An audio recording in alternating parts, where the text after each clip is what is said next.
ron tukur kaf garin nan na zagaye duk majalisar da kake zama. Na je gidan kuma ka wajen so 5 ana cewa baka kan naira 50 ni kira ma nake a raba gado a Najeriya a kamun kaso na in je in biya ka naira 50 ɗinka akan dai naira 50 sannan ba da 50 da zan baka. ka san Allah alqur'ani sai ka ba 50 a tsaya kai in ka shage na ai in mutu ana dan shage mutum ma yana mutuwa ina ga kamun wannan ruwan yanzu in na faɗi na mutu yanzu me aka ce ka mutu ban ba 50 ita ne sisi ba ni da ita dan dai ma Allah ya taimake ka ina ma da wata je ka kai ne wanda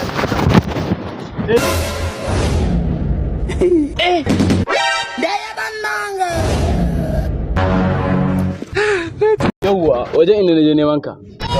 ina 50 ɗaya da na arama ka sai suga shagarin gwaki yanzu da ka gani sisi wallahi sisi ba ni da wallahi ƙarya kake wallahi Allah wallahi ƙarya kake ya sun wallahi ƙarya kake wallahi ƙarya kake kace ba ka da ita Rage baki. eh